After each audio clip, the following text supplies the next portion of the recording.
Hello everyone and welcome to another AFL Supercoach video where today I'll be giving a team update just before round 0.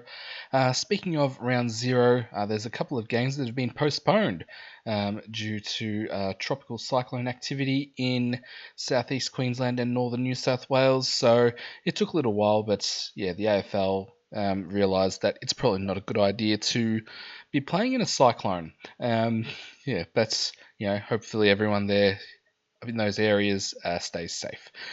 So what implications could this have on our Supercoach teams? Well, logically, you'd think that the Brisbane Lions and Geelong game would be rescheduled to round 3 because they share the same bye. But the Gold Coast Essendon one's a bit more complicated because they have different byes. Alright, so yeah, we'll just have to keep an eye out on that. Hopefully we can know that information soon. So, I know I've selected at least one more player from Brisbane. So let's get into it. But before we do that, just give me a follow on X at Supercoach Lock. And join my Supercoach Open League. The number is 586385. And join the Podmasters vs. Public Open League as well, 201479. The winner of that comp gets a Supercoach ring. So yeah, that's pretty good. So join those. Alright, as usual, we are going to start off with the defense, and at D1, I was actually thinking of fading this guy. I actually had Whitfield here at one stage at D1, but after his performance against West Coast, I'm just going to go with Harry Sheasel. I think he was second there anyway. Alright, so yeah, I reckon he'll be M1 for this year. And it'll be our last chance to get him as a defender as well because, in future, do think he'll have mid status. Alright, at D2, one of these players that is affected by these postponement of games. But to be honest, I was going to pick this guy anyway. It's going to be Dane Zorko. Alright, so just going to have a look at this here. Alright, let this load. Alright, here's the fixture. So, obviously I haven't updated this one, so this Geelong game should be here, if common sense prevails, but yeah, who knows with that. Alright, so they got Brisbane. Let's just zoom in a bit here. Come on. Alright, so Brisbane. They'll have Sydney. Then they got West Coast. Then, they're supposed to have a bye. Then they got Geelong. Then they got Richmond after that. So it's a pretty good start. So yeah, we're going to go with Dane Zorko.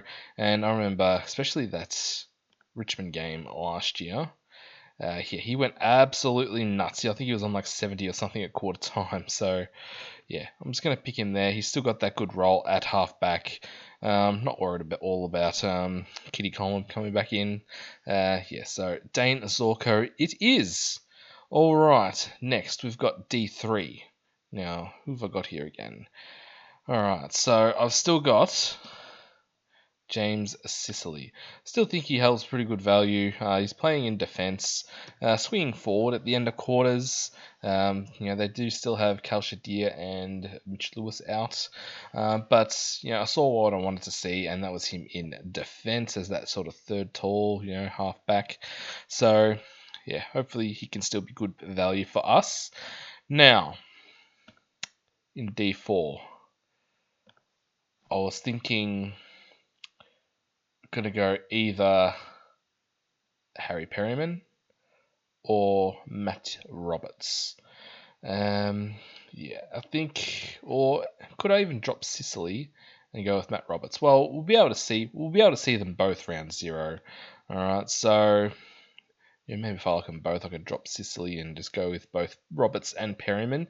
But for now, we're going to have Harry Perryman in there. He's got a nice midfield role that I did like. Although, he was only playing Richmond though. Alright, so next at D5. Well, after this guy's performance on the weekend against North Melbourne, This pick's actually making me quite nervous, but sure, he can't go any worse, and I still think he'll play.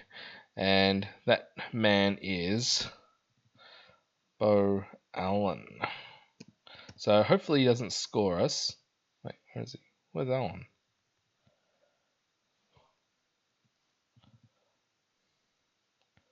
Oh, Sellen. Allen. There you go, Bo Allen. Alright, so, yeah.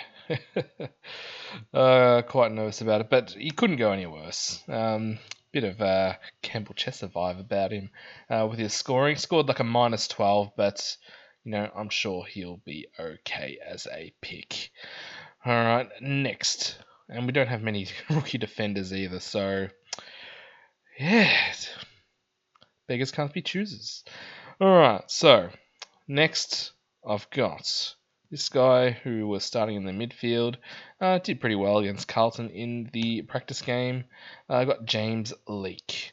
Now, I do have in mind that GWS do have a few players to come back from suspension, but also, there've been some holes left open in that GWS midfield with, your Perrymans, your, what's the other one, Cumming, and I know there's at least one other that's gone from that GWS side. So, hopefully he can get some opportunity, get some few games early, and make us some money, and then cash him out when he when he tops out.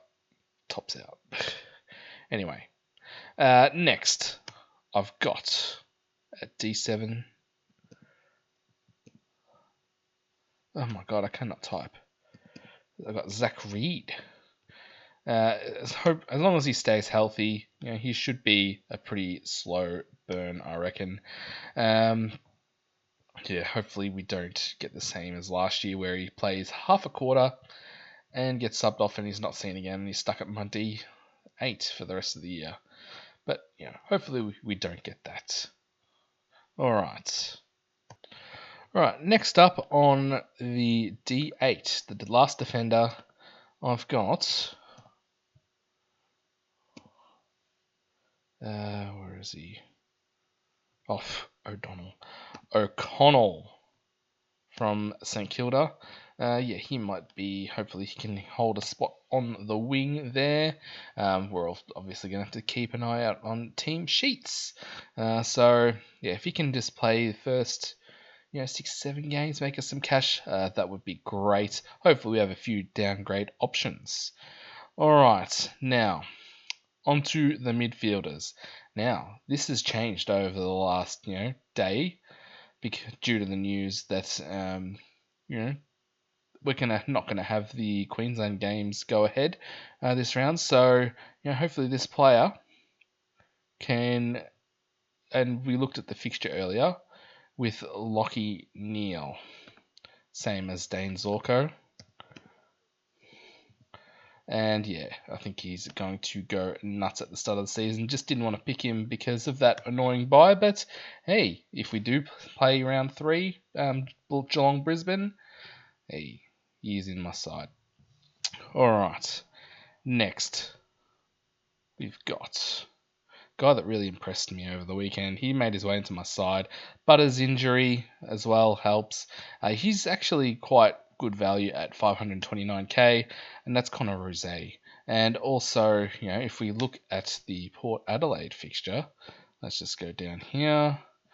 They've got Richmond round 2. So, pretty good run. Then Essendon, St Kilda, who he absolutely tore apart in the practice game. North Melbourne round 7. It's a pretty solid run at the start there. All right, and by the way, I'll probably go through this little fixture in detail in the next week before round 1. So keep an eye out for that video. All right, so Connor Rose, he should be pretty good value. All right, next at D3, well, this guy, if you didn't have him in your side already, and you saw him play on Sunday against Fremantle, well, this guy's just an absolute lock. Clayton Oliver, he looked like the Clary of old. should we expect like the 120, 130 average? Well, I'm just hoping the 110 or 115, but any more than that would be an absolute bonus, I think. So, I'm backing you, Clayton. All right. Next, another guy who impressed me in a practice game. He's in one of my keeper league sides. He's comes in pretty good value, and he only played like just over a half, and he absolutely killed. He scored over 100. He's only, how much is he? 447k, and that's from Carlton, Adam Chera. So maybe at his buy, or for a fallen primo, we can maybe swap him. But he can score pretty well, I believe, as long as he stays on the park. All right, that's the key. All right. Next, I've got on the list guy from Fremantle, Nathan O'Driscoll at 198k. You might be thinking, geez, M5 for Nathan O'Driscoll for a 198 rookie player. Well, he's not really a rookie. He's been in the system a few years, but he's had a few injuries. He should be pretty good on that wing role. He even had a few CBAs in the weekend game against Melbourne. So I do think he can score well and be pretty good value. All right, next at D8. Sorry, D8. M7. M6. What am I talking about? Jeez, it's late, okay? I've got one of my boys, Elijah Sartis. I do think while Parrish is injured, I reckon he'll get some of that midfield time, and hopefully he can improve his disposal efficiency. He gets plenty of it, but it's just that disposal efficiency. If he could get that disposal efficiency right, he could make us plenty of cash. Not that I don't expect him to make any money already, otherwise I wouldn't pick him. But he should be a pretty solid scorer and make us some money as well. All right, next, another one who I'm more confident in because of this game postponement. It's Levi Ashcroft at 185.5k, and I think I saw it and said in an earlier video. Thank you for the teams that didn't bid on Levi Ashcroft, because we've got him in Supercoach at a much cheaper price than what we could have. All right, so guy's a gun. Could he be the sub? Could he be subbed off? Not quite sure. Well, we don't get round. That's one of the disadvantages. We don't get round 0 to have a look at him, but. I'm pretty confident that he will get games. I think he's supposed to be just as good, if not better, than Will Ashcroft, and Will Ashcroft is a Norm Smith medalist, so he must be a gun. All right, so he's in my sight at the moment. And next we've got Arnus Sheldrick at 161k at M8. Errol Goulden going down. A few injuries there at Sydney. You got Callum Mills. You've got I can't remember if there's anyone else. Like there's Luke Parker that's gone. So there might be a spot in that midfield. But although he did score 100 in a practice game, like they've still got Heaney. They've still got Warner to come back that didn't play in that game. So I'll be keeping an eye out on. Well, we'll actually get a look at him in round 0 against Hawthorn. All right. So definitely keep an eye out there. All right, at M9. Right, I have got from Geelong, Mitch Nevitt at 149.8k. He did get quite a few CBAs in the practice games, and I don't know if I trust Chris Scott or not, but he should get a solid run. Hopefully, he's not made the sub. All right, or hopefully he gets picked first, but hopefully he's not the sub. But surely he does get a game. All right, he did say earlier in the year, I hope I can make some money for us, those super coaches. All right, so that would be great if you could, Mitch. All right, so I'm backing you here. All right, next up, I have got from St Kilda, I've got Arnus Hasty. Yeah, I think he is playing a bit more in defence, and with all the Saints injuries, yeah, he should get. I'm hoping he can get a run of games to begin the year and make some money. So he's cheap and could be playing. Just keep an eye out if he's the sub vest. Also, he has a mate, Boxall, who I'm considering also, and at the same price, and he's more of a midfielder. And Saints are lacking midfielders at the moment, so yeah, he could come in as well. But at the moment, I've just got my boy Isaac Kako. All right, he gives us that forward, gives that bit of flexibility, and yeah, he's definitely got the job security. His scoring might be a bit up and down, but yeah, he will definitely play each week. All right. Whoops. Hope you didn't see that. All right. Anyway, ruck line.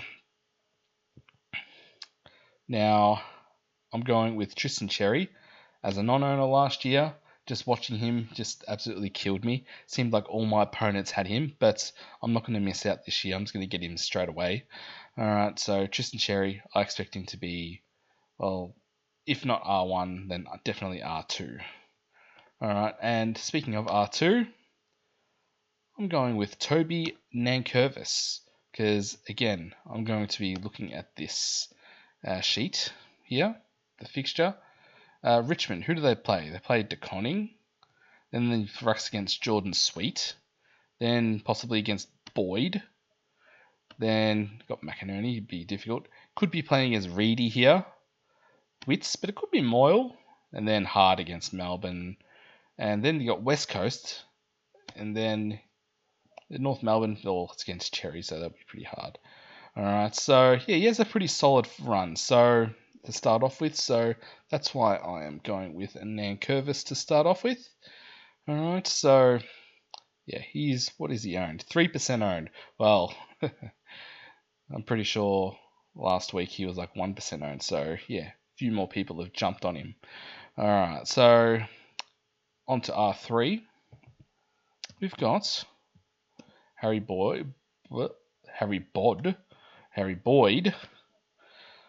So yeah, just to give him an R3, 99.1k. He should play, especially with Max King out. No more Tim Membry for the Saints, so they might need Marshall to play forward. That might have been the plan anyway. Alright, so yeah, he should get some games. Didn't score as much on the weekend, but I'm pretty sure he'll be alright. At 99k, he doesn't even have to score much, so yeah, lock him in there. Yeah, so if you saw what I did just before, who I took out, I'm just going to go right now to my flex player. Here's another ruck. So, whoops, no, TDK doesn't work if you type it in. It's going to be Tom De Koning. So, I think I said at the start of the year with this new flex position, how can we make the most of this position? And I think it's having another premium ruck. I was thinking of start a rookie here, and then trade up to a premium ruck. But if I had say O'Driscoll here, and then that just means get another midfielder, but someone who can score like De Koning, especially with Pitton at injury. So he should be solo ruck, and he has a huge ceiling. So, and I think all these guys have pretty big ceilings as well. Maybe not so much Nankervis, but he should score pretty solidly. But definitely Cherry and De Koning, they could go on their day like 160s, 170s, and I want a bit of that. And they also have to offer a captaincy option as well. Alright, so yeah, that's the reason why I've done that. You don't have to do that, but yeah, that's what I'm doing. We'll see if it works. Alright, so I've got 2.26 mil left. So, first off at F1, I have got Jason Horne-Francis, who could be, well, he should definitely be top 2 forward, I believe. And, especially he should get more mid-time now with no Butters out injured for, actually, not sure how long, but, long enough for, big stretch of time. Alright, so who have I got at F2? Well, this guy will be in everyone's side. It's going to be Jack McRae. Like, he looked good on the weekend, playing in that midfield. Bevo's not his coach anymore, so he can't get bevoed. Alright, so yeah, just lock him in there. Alright, so next, it's another guy we won't get a look at. Whoops. You won't get a look at him due to this game postponement, but I'm just going to still put him in here. And it's going to be Bailey Smith. Alright, so he apparently had like a bit of a knee injury, so he's got another extra week to get that knee right. So if he's named, I'll probably pick him. I do expect he might be managed through the year. Just hopefully Chris Scott doesn't do Chris Scott things and just make him a late out. That would be a very Chris Scott thing to do. Alright, next up we've got who have we got here? Oh yes. This guy should be in everyone's side as well. It's Caleb Daniels. Alright, another gift from Bevo. Actually, we really should be thanking Bevo for the McRae and Caleb Daniel picks this year because, he absolutely, stuffed them around last year, playing him out of position, not giving him games, starting him as the sub. So, thank you, Bevo. Alright, so next up we have got another Saint. And it's going to be Hugo Garcia. Now, in the 2 practice games, he was starting in the midfield, so, hopefully he has a good role. I reckon he's got the role that Philippou would have had, and he might just be keeping his spot warm. But, Philippou's not back until, might not be till they're bye. Also, one thing I want to go through as well, the Saints, especially with the rookies, right? So, one thing, you've got Adelaide game 1. You've got Geelong game 2, so a bit more of a difficult matchup. Then they'll be on the bubble here. Then they've got Richmond, so they might get a spike score because sorry to all my Richmond supporter followers, but they're not going to be very good this year. We saw what Collingwood did to them, and they just got absolutely smashed. And if these rookies can go big against Richmond in round 3 here, well, that would mean that they have a very low break even for the next 2. So that could generate some cash. That's just my thoughts. Alright, so next at F6, this guy, I'm pretty sure he's going to be in their best 22, but for some reason didn't play on the weekend for West Coast. It's going to be Elijah Hewitt. So hopefully he can play in that midfield, I'm hoping, and he can give us some solid on ground scores. Yeah, I think I said that right. Anyway, all right. So how much cash have we got left? We've got 250k. So we're going to go 2 bottom price rookies, and these will be pretty popular. I'm going to go with Connor Stone. So I think he's been playing off half back. Looked okay, scored 60s. If he scores 60s, that's alright. He can go just make money there on the bench. And the next one, this guy should be in everyone's side. Sam Davidson. He'll be playing on the wing for Western Bulldogs at what bargain basement, 113k. Alright, so that's the team at the moment. 17k left. Let me know what you think. And remember to join my Open League and join the Podmasters versus Public as well. And let me know what you think. Thank you very much for watching, and I'll see you in the next video. Bye. Let's save.